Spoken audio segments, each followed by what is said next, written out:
So let's see how the bread is made. How is bread made? So find out how to use solution prepared in the above experiment to make bread. Follow recipe and make the bread. Find out what tomorrow's actually त्यांनी find out what are the reasons for rise for dough rises and make the bread spongy.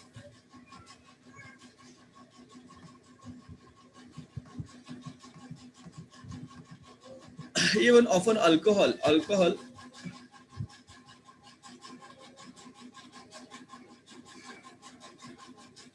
Yes. Often what happens, guys, alcohol is produced along with sugar in sugar factories. Molasses is produced from sugarcane juice. It is rich in carbohydrate. Molasses is fermented with the help of Saccharomyces. In this process C2H5OH, that is ethanol, is produced as a primary product. Ester and other alcohols are the secondary product. The spirit बघा, spirit तुम्हाला सर्वांना माहिती असेल, तुम्ही डॉक्टरकडे गेल्यानंतर injection घेण्याच्या ऐवजी डॉक्टर जेव्हा तुमच्या इथे जिथे समजा इंजेक्शन द्यायचं असेल त्या ठिकाणी डॉक्टर काय करतो, स्पिरिट म्हणजे काय, सॅनिटायझर थोडक्यात, पण त्याच्यात कॉन्सन्ट्रेशन अल्कोहोलचं त्यामध्ये जास्त असतं. तर डॉक्टर तुमच्या त्या ठिकाणी जागा थोडी क्लीन करतो, सॅनिटाईज करतो त्या ठिकाणी जागा, आणि मग तुम्हाला इंजेक्शन डॉक्टर देत असतो. That is a spirit. Even आता स्पिरिट आपण बऱ्याच ठिकाणी वापरतो. And other alcohols can be opted from the ethanol. Ethanol is also a smokeless and high quality fuel. Beside molasses, maize, barley, and other grain are also used in industrial production of ethanol. There are many wineries. There are many wineries located near Nashik in Maharashtra, because Maharashtra the Nashik is very well famous for grapes. नाशिकचे द्राक्ष कसे आहेत तर प्रसिद्ध आहेत, आणि त्यामुळे त्या ठिकाणी वायनरीज आहेत. Okay, there are wineries. Even अजून काही तुम्हाला विचारायचं, चपाती बनवताना पण कधी कधी काय होतं, तुमच्या चपाती बनवतो चपाती फुगते किंवा काय वगैरे. पेट्रोलमध्ये बघा, recently in India in India 10% ethanol fuel मध्ये मिक्स करण्याची परमिशन या ठिकाणी आपल्याला मिळत आहे. इंडिया किंवा काही देशांमध्ये आपल्याला या ठिकाणी permission they are getting the permission. Why is it so? Because त्याचं काम होतं की ethanol is eco friendly production, तुमचं हे कमी होतं, त्यामुळे काय होतं, पॉल्युशन वगैरे. बायो रिमेडिएशन काय बघा, yeast that is Yerovia lipolytica is used to absorb the toxins released during the production of palm oil and heavy metals and minerals released in some other industrial processes. Saccharomyces cerevisiae is used for absorption of pollutant and arsenic. Oil spills in oceans are cleaned with the help of Alcanivorax bacteria या प्रोसेसला म्हणतात bioremediation. It is known as bioremediation. पाव कसा बनवतात हे तुम्हाला दिलेले, शोधा, तुम्ही प्रयत्न करा कसं बनवतात पाव. बघा, भारतामध्ये जर विचार केला तर भारतासह जे बरेच देश आहेत त्या देशामध्ये हल्ली पेट्रोल आणि डिझेलमध्ये जवळजवळ 10% इथेनॉलचं मिश्रण करणे सक्तीचं केलेलं आहे. तुम्ही जर पेट्रोल स्टेशनला गेला तर आपल्या पेट्रोल पंपवर तुम्ही कधी गेलात तर तुम्हाला पण त्या ठिकाणी काही ठिकाणी इथेनॉल अवेलेबल दाखवतो. महाराष्ट्रामध्ये नाशिक ज्या शहराजवळ वाईन निर्मितीचे उद्योग आहेत मोठ्या प्रमाणात, त्या ठिकाणी जर तुम्ही बघाल तर एक सुला वाईन नावाचं एक मोठं असं काय आहे तर मोठं फॅक्टरी म्हणा किंवा आहे, खूप मोठी आहे. तर ती जाऊन बघाल तरी खूप छान आहे ते. कारण का आता महाराष्ट्रामध्ये द्राक्ष नाशिक भागामध्ये, आणि आता द्राक्ष नाशिकमध्ये द्राक्षही प्रसिद्ध आहेत. आणि नाशिक सोबत आता सांगलीचं पण नाव घेतलं जातं द्राक्षांच्या प्रोडक्शन मध्ये. गव्हाची चपाती फक्त फुगते, मात्र पाव हा जाळीदार आणि मऊ पचायला हलका असतो. असं का होतं? कारण गव्हाच्या चपातीमध्ये आपण वरून ईस्ट वगैरे टाकत नाही. जे आपण पाव बनवताना आपल्याला ईस्ट वगैरे टाकावे लागतात. साखर कारखान्यांना जोडून बहुधा अल्कोहोल उत्पादन सुद्धा घेतले जाते. उसाच्या रसाची मळी निघते, तिच्यात सुद्धा भरपूर प्रमाणात कर्बोदके असतात. मळी जी असते त्याच्यामध्ये सॅक्रोमायसिस किण्वन मिसळून तिचं किण्वन केलं जातं आणि काय मिळतं तुम्हाला? अल्कोहोल मिळतं. कोणतं अल्कोहोल? Ethanol, C2H5OH. आणि इस्टर मिळतं, त्याचबरोबर अनेक उत्पादने मिळत असतात. या इथेनॉल पासून स्पिरिट बनतं, मद्यार्क बनतं, ज्याला आपण दारू वगैरे हा एक छोटा किंवा सोपा पदार्थ वापरतो. इतर रसायने मिळतात. इथेनॉल हे धूरविरहित आणि उच्च प्रतीचे इंधन आहे. इथेनॉलच्या औद्योगिक उत्पादनासाठी उसाच्या मळीप्रमाणेच मका, त्याचबरोबर जव, त्याचबरोबर तुम्हाला बघा किंवा सातू बार्ली याचा उपयोग केला जातो. द्राक्षाच्या रसात असलेल्या ग्लुकोज आणि फ्रुक्टोज या शर्करांच्या ईस्टच्या मध्ये किण्वन केले जाते आणि काय मिळतं तुम्हाला? वाईन मिळते. काय मिळते? वाईन मिळते. You get wine. समजलं? आणि जैवोपचार म्हणजे काय? बायो रेमिडिएशन म्हणजे काय? जैवोपचार तर पाम तेल निर्मितीत तयार होणारे विषारी पदार्थ, इतर काही औद्योगिक प्रक्रियेमध्ये मुक्त होणारे जड धातू क्षार शोधण्यासाठी, क्षार शोषून घेण्यासाठी यारोविया लायपोलिटिका हे किण्व वापरले जाते. तर सॅक्रोमायसिस सर्व्हिस हे किण्व आर्सेनिक या प्रदूषणाचे शोषण करते. अल्कनोवरक्स जे जीवाणू असतात हे काय करतात? तर समुद्रामध्ये समजा तेल वगैरे गळलं, तेल कोणतं? खायचं तेल नाही, तेल कोणतं? तर पेट्रोलियम ऑइल वगैरे जर त्या समुद्रामध्ये पडले किंवा तेल गळती झाली तर अशा वेळेस काय करतात? हे सूक्ष्मजीव वापरतात. कोणतं? अल्कॅनोवोरेक्स नावाचे जीवाणू वापरतात आणि त्यामुळे ते स्वच्छ केले जातात. काय केलं जाते? स्वच्छ केले जातात. पुढे पाहणार आहोत अँटीबायोटिक्स किंवा प्रतिजैविके. अँटीबायोटिक्स किंवा प्रतिजैविके.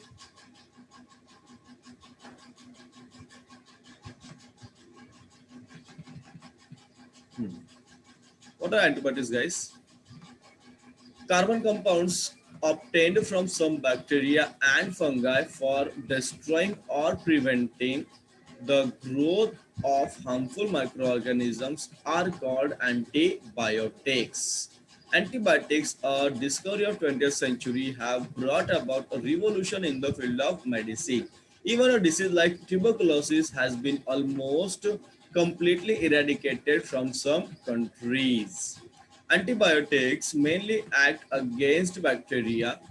Some antibiotics can destroy protozoa. Some antibiotics are useful against a wide variety of bacteria. त्याला म्हणतात, they are called as broad spectrum bacteria. They are known as broad spectrum bacteria. ते बऱ्याच सूक्ष्मजीवांना मारतात. Example is ampicillin, amoxicillin, tetracycline, etc. When the pathogen cannot be identified, even though the symptoms of disease are visible, broad spectrum antibiotics are used. कधी कधी कळत नाही कशामुळे तुम्हाला एखादा आजार झाला त्यावेळेस डॉक्टर तुम्हाला ब्रॉड स्पेक्ट्रम अँटीबायोटिक्स प्रोव्हाइड करतात.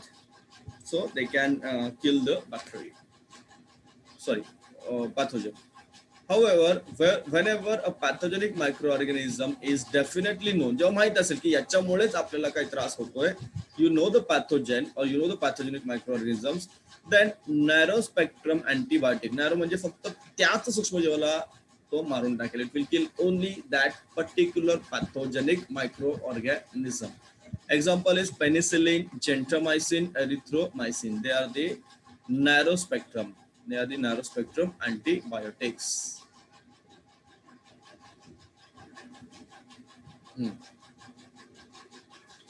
सूक्ष्मजीवांचा नाश व त्यांच्या वाढीस प्रतिकार करणारे जीवाणू व कवकांपासून मिळवलेली कार्बनिक संयुगे म्हणजेच प्रतिजैविके. हो, त्यालाच काय म्हणतो आपण? प्रतिजैविके म्हणतात. 20व्या शतकातील प्रतिजैविकांमुळे औषधोपचारामध्ये क्रांती घडली. क्षयरोगासारख्या रोगाचे तर आता काही देशातून जवळजवळ निर्मूलन झाले. बऱ्याच देशांमध्ये टीबी, ट्युबरक्युलोसिस नाहीच आहे. प्रतिजैविके मुख्यतः कोणापासून मिळतात? जीवाणूविरुद्ध कार्य करत असतात, पण काही प्रतिजैविके आदिजीवन सुद्धा नष्ट करतात. काही प्रतिजैविके अनेक प्रकारच्या जीवाणूंविरुद्ध उपयोगी ठरतात. त्यांना विस्तृत क्षेत्र प्रतिजैविके, ब्रॉड स्पेक्ट्रम अँटीबायोटिक असे म्हणतात. उदाहरणार्थ अँपिसिलिन आहे, अमॉक्झिसिलिन आहे, टेट्रासायक्लिन वगैरे आहे.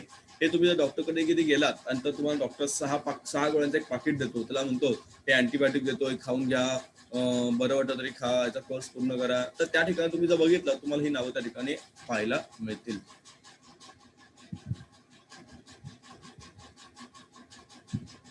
रोगाची लक्षणे दिसत असूनही रोग जंतूंचे अस्तित्व सापडत नाही, तेव्हा ब्रॉड स्पेक्ट्रम अँटीबायोटिकचा वापर केला जातो. रोग काय तो कळतो, रोग कळतो, लक्षण कळतं, परंतु रोग जंतू अस्तित्व कळत नाही, रोग जंतू कुठले कळत नाही, अशा वेळेस हे वापरले जातात. कोणते? Broad spectrum antibiotics. जेव्हा रोगकारक सूक्ष्मजीव कोणता आहे हे निश्चित समजते, तेव्हा मर्यादित क्षेत्र प्रतिजैविके, ज्याला नॅरो स्पेक्ट्रम अँटीबायोटिक्स वापरले जातात. उदाहरणार्थ पेनिसिलिन आहे, जेंटामायसिन आहे किंवा एरिथ्रोमायसिन वगैरे हे वापरले जातात. समजतंय?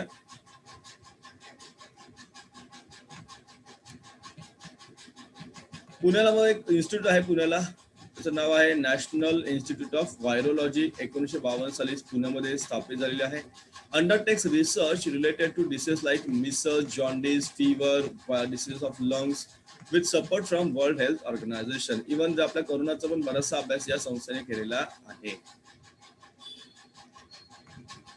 Let's see about penicillin. पेनिसिलिनचा या ठिकाणी आपण अभ्यास करणार आहोत. What is a penicillin? It is an antibiotic. लक्षात घ्या, अँटीबायोटिक आहे आणि कसं आहे ते नॅरो स्पेक्ट्रम अँटीबायोटिक आहे. विस्तृत कमी क्षेत्र आपलं मर्यादित क्षेत्राचं आहे.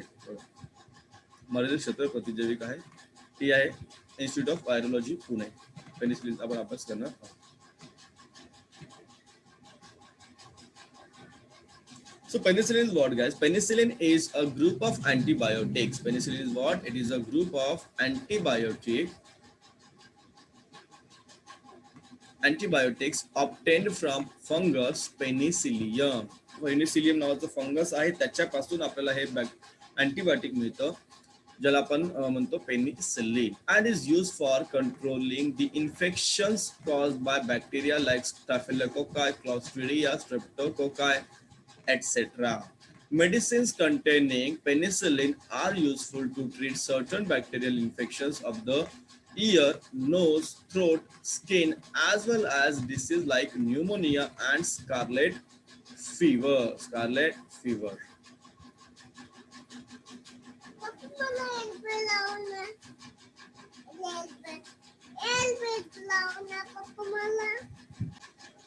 पेनिसिलिन हे काय आहे तर कवकापासून. पेनिसिलिन हे पेनिसिलियम नावाचं जे कवक आहे त्याच्यापासून मिळणारं प्रतिजैविकांचा गट असून त्यामध्ये स्टॅफिलोकोकाय, क्लॉस्ट्रिडिया, स्ट्रेप्टोकोकाय या प्रजातींच्या जीवांपासून होणारे संसर्ग आटोक्यात आणण्याचा वापर होतो.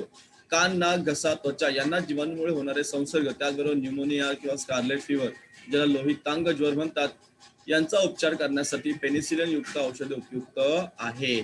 आता तुम्हाला काही गोष्टी सावधान केलेल्या आहे या ठिकाणी. काही गोष्टी जर तुम्हाला म्हणतात ना की प्रिकॉशन्स घ्यायचे असतात किंवा कॉशन म्हणजे सावधान. का बरं सावधान सांगा तर अँटीबायोटिकचा तो काही डॉक्टर सांगतात तसं बघा. Antibiotics should be taken only when prescribed by a doctor. जेव्हा डॉक्टर सांगतील किंवा डॉक्टर लिहून देतील त्याच वेळेस अँटीबायोटिकचा वापर करायचा आहे. स्वतःच्या मनाने जाऊन कुठलंही अँटीबायोटिक मेडिकल मधून घेऊन यायचं नाही. कारण आपल्या भारतामध्ये सगळे डॉक्टर आहेत, त्यामुळे प्रत्येक जण डॉक्टर बनण्याचा प्रयत्न करतो. Second, don't purchase any antibiotic from medical stores without a prescription from a doctor. डॉक्टरचं प्रिस्क्रिप्शन शिवाय कुठलीही अँटीबायोटिक मेडिकल मधून घेऊ नका.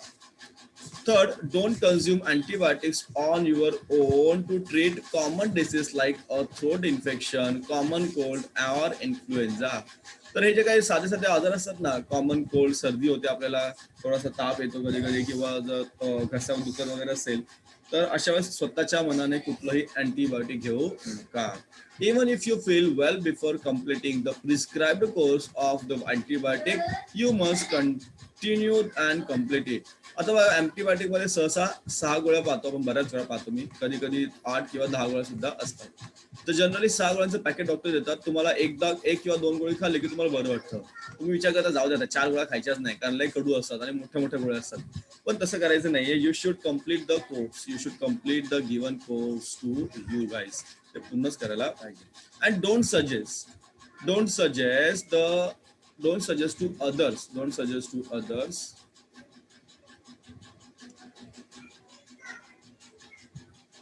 Don't suggest to others the antibiotic which were useful to you. तुम्हाला एखादी अँटीबायोटिक युजफुल असेल तर दुसऱ्याला सांगायची नाही. समजलं का? कारण प्रत्येकाची बॉडी वेगळी असते. Criteria are different. Everything is different guys. चला परत सांगतो. सावधान. काय काळजी घ्यायची बघा. तर प्रतिजैविके नेहमी डॉक्टरांच्या सल्ल्याने घ्यायची आहेत. औषधाच्या दुकानातून डॉक्टरांच्या चिठ्ठीशिवाय कोणतेही प्रतिजैविके मागायची नाहीत. घसादुखी, सर्दी, खोकला, इन्फ्लुएन्झा असं साधं जर औषध, साध्या गोष्टी असतील तर या गोष्टी खूप नवीन नाहीत आपल्या भारतीय लोकांसाठी. तर त्यावेळेस प्रत्येक वेळेस प्रतिजैविके स्वतःहून घ्यायची नाही. डोस पूर्ण होण्याआधी जर बरे वाटले तरी सुद्धा प्रतिजैविकांचे नेमून दिलेले डोस पूर्ण करायचे आहेत. मध्येच औषध थांबवायची नाहीत. आपल्याकडे पद्धत अशी आहे की आपण 4 गोळ्या दिल्या तर 1 गोळी खातो, बरं वाटतं 3 गोळ्या खातच नाही. असं करू नका. आणि तुम्हाला जे उपयुक्त ठरलेली अँटीबायोटिक्स आहेत ते दुसऱ्याला तुम्हाला सुचवायचे नाहीत, कारण तुमचं शरीर त्यांचं शरीर हे वेगवेगळं आहे. लक्षात घ्या. आता याचा शोध कसा लागला बघा, तुम्हाला या ठिकाणी दिलेला आहे. How the penicillin is general penicillin is Introduction to scientists. There was a scientist known as Alexander Fleming.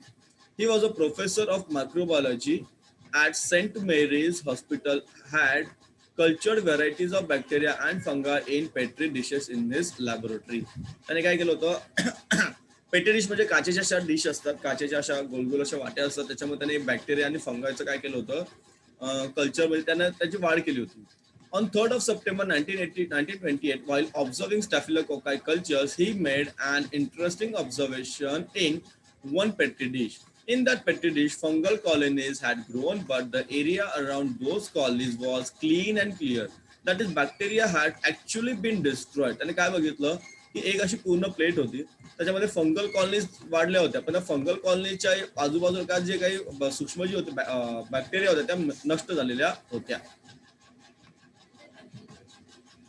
Sorry, the bacteria had destroyed, and त्याने मग काय केलं, on further studies, on further the fungus growing झालं, on further studies त्याला कळलं ते fungus कोणता आहे, तर पेनिसिलियम नावाचं फंगस आहे, and its secretion had destroyed the bacterial colony. बघा, हा आहे तुमचा शास्त्रज्ञ अलेक्झांडर फ्लेमिंग. गोष्ट आहे 1928 सालची, 1928, आजपासून जवळजवळ 108 वर्ष पूर्वी. Thus the first 108 ना किती बघा, नाही 128, 92, sorry, 92. The first antibiotic penicillin had been discovered accidentally, and this formed the basis of attempts to find cures for incurable diseases. Shouldn't we always be grateful to the Alexander Fleming for discovering life-saving antibiotics? याचा आपल्याला नक्कीच उपकार मानावेच लागतील. समजलं की नाही? बघा, Saint marriage hospital होतं, त्या हॉस्पिटलमध्ये एक सूक्ष्मजीव शास्त्राचा प्राध्यापक होता अलेक्झांडर फ्लेमिंग. यांनी काय केलं, त्यांच्या प्रयोगशाळेमध्ये काचेच्या बशांमध्ये निरनिराळ्या प्रकारचे जीवाणू आणि बुरशीची वाढ केली. 30 सप्टेंबर 1928 ला काय झालं बघा, तर फ्लेमिंग जेव्हा स्टॅफिलोकोकस जीवाणूचे निरीक्षण करत तेव्हा त्यांना काय कळलं की एका बशीमध्ये त्यांना बुरशीचे ठिपके दिसले, पण त्या ठिपक्यांभोवती जागा मात्र स्वच्छ झाली होती. म्हणजे जे जीवाणू होते ना, ते चक्क नष्ट झाले होते. ते जीवाणू कोणी नष्ट केले, या बुरशीतून निघणाऱ्या द्रवाने. ही बुरशी म्हणजे पेनिसिलियम होय, आणि तिच्या स्त्रावामुळे जीवाणू नष्ट झालेले होते. त्यांनी अभ्यासलं, त्याचा त्यांनी पुन्हा अभ्यास केलेला होता. अशा प्रकारे एका अनपेक्षित घटने, ऍक्सिडेंटली, म्हणजे त्यांना काय अशी कल्पनाच नव्हती, पण अशा अनपेक्षित घटनेने जगासमोर प्रतिजैविक किंवा अँटीबायोटिक्स आणले. पेनिसिलिन जन्माला आले आणि असाध्य रोगा नियंत्रण आणणाऱ्या प्रयत्नांचा पाया रचला गेला. आपले जीव वाचवणाऱ्या प्रतिजैविकाचे संशोधक म्हणून अलेक्झांडर फ्लेमिंग यांना कायमच आपल्या ऋणात राहायला हवे, नाही का? आपण नेहमीच उपकार आहेत किंवा ऋणात आपण त्यांच्या नक्कीच आहोत. पुढे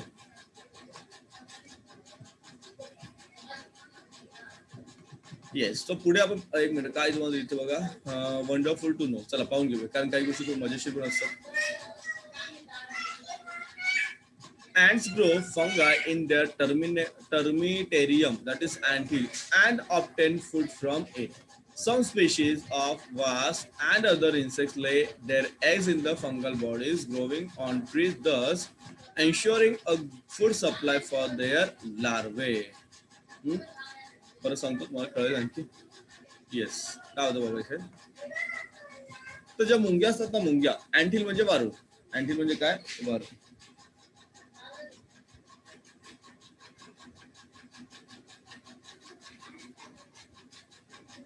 येस,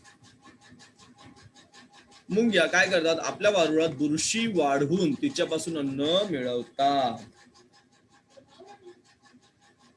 तर काही जातींचे भुंगे कीटक झाडांच्या खोडावर आलेल्या बुरशीमध्ये अंडी घालून अळ्यांच्या अन्नाची सोय करून ठेवत असतात.